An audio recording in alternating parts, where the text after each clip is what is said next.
Morning everyone. आज हम लेने वाले हैं आर्ची बैक्टीरिया। तो आर्ची बैक्टीरिया होते हैं जो बहुत ही प्रिमिटिव बैक्टीरिया होते हैं।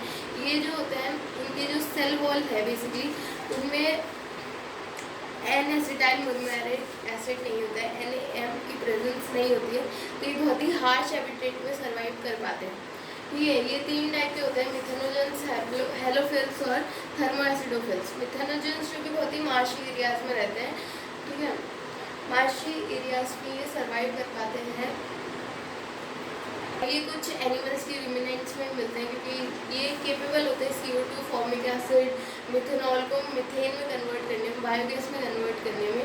इसलिए जो डंक ऑफ कुछ एनिमल्स जैसे काव हो गया, बफेलो हो गई, तो उनसे हम बायोगैस को प्रोडक्शन में भी यूज़ लेते हैं। इसके एग्जाम्पल हो गए मिथेनोकोकस और मिथेनोबैक्टीरियम। और देखो ये बायोगैस का प्रोडक्शन करने यानी ये कीमोसिंथेटिक हो गए और ये होते हैं फैकल्टेटिव एनारोब्स। बहुत ही इंपॉर्टेंट पॉइंट है। ठीक है, फिर नेक्स्ट आते हैं halophiles. Halophiles are basically those who live in very salty area, saline area में रहते हैं। तो सलाइन एरिया क्या होगा, सी, ओशियन, यहाँ पे रहते हैं। तो ये जो इनकी मेम्ब्रेन होती है इनमें पिगमेंट प्रेजेंट होता है रोडोप्सिन नाम का, बैक्टीरिया रोडोप्सिन, जो कि सिमिलर है उस पिगमेंट से जो हमारी आई में मिलता है।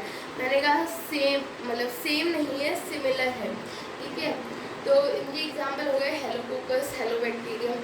और ये क्या होता है, ये हेटेरोट्रॉप्स होते हैं क्योंकि ये ATP सिंथेसाइज करता है, पर वो ATP को यूज़ करके ये फूड सिंथेसाइज नहीं कर पाते हैं क्योंकि ये सिर्फ ATP बनाते हैं, NADH2 नहीं बनाते हैं, जो कि इम्पोर्टेंट है फॉर द फूड सिंथेसिस।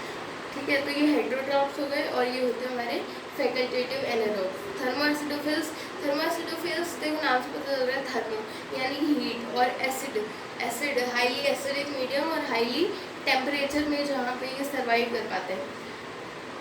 ठीक है, तो ये जो थर्मोएसिडोफिल्स होते हैं ये क्या करते हैं, बेसिकली जो हमारा सल्फ़र होता है उसको कन्वर्ट कर देते हैं सल्फ्यूरिक एसिड में। तो देखो उससे ये एनर्जी लेते हैं, तो क्या हो गए, ये कीमोसिंथेटिक हो गए। और फैकल्टेटिव एनारोब्स होते हैं, और देखो मतलब सल्फ़र को ऑक्सीडाइज कर रहे हैं इन द सल्फ्यूरिक एसिड, तो एसिडिक मीडियम भी हो गया। तो इस तरह से ये एसिडिक मीडियम में भी रहते हैं। और तो इसके एग्जाम्पल हो गए हमारे थर्मोप्लाज्मा और थर्मोप्रोकस। ठीक है, थैंक यू सो मच।